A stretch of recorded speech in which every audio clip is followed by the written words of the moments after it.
Willie, yesterday in the NFL, we saw a lot of teams and players decide to either not participate in the national anthem or, they continued to kneel. Is that something you talk with your players about at all, and how important do you think it is to have conversations like that with your team? I think it's very important, and we always talk as a football team, and I think it's our job as coaches to always educate our guys on what's going on, and sometimes our guys get so caught up in just their little lives here on campus and football and not really understand what's going on in the world and in our country and everywhere. And so we always talk about things, and our guys know they can always bring things up, and we always talk about let's come together and if it's something that's affect our team or anyone, we're going to talk about it and try to do what's best for our team and make sure we're educated on what's going on. And I think that's the most important thing, is that we continue to educate our young people.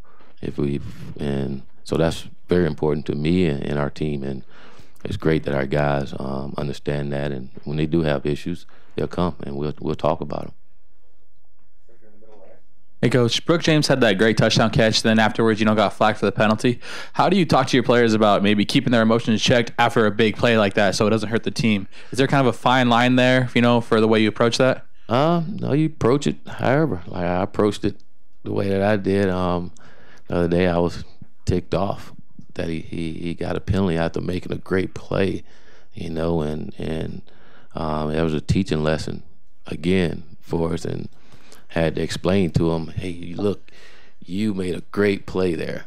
Our football team is coming back. We got the momentum. We can't allow Uncle Mo to get back on their side for something selfishly that we can control, and I probably said it a little demanding with some intensity there, but that's the way I felt then, and that's what Tony needed then, but I did go back over and grab him by the head and tell him that I love him, and the camera didn't get that, and that ticked me off. They didn't get that part, but if it would have followed me over there, I went back and told him that I love him, and we just can't do that, and he understood that, and he know where he made a mistake, and again, your emotions get caught up in the game, and he was excited. We came back, and you just think about our football team and what we're going through and what we're trying to build and change the culture. He was excited. We were coming back.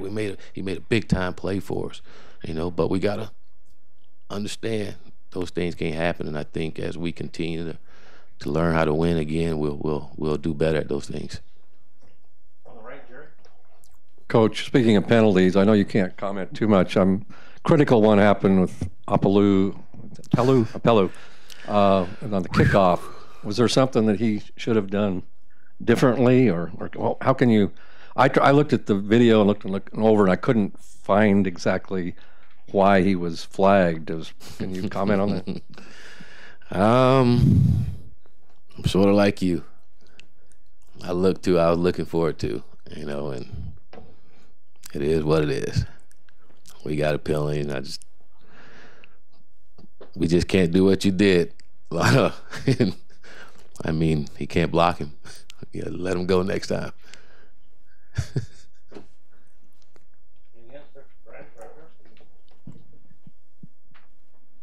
Speaking of culture change, Cal is going from a air raid attack and really playing poor defense to being physical on both sides. Have you been impressed with what you've seen from them so far, and do you even look at their past tape or just this year? I looked when I first got here. I looked at past tape. I looked at our games, but been really focused on this year and what they're doing on the different leadership, and they're playing really good football, team football together. They're physical, like you say. They're well coached and playing with a lot of energy on both sides of the ball, and you see the difference. You see a team that's playing their tails off for their new coach and taking on his personality.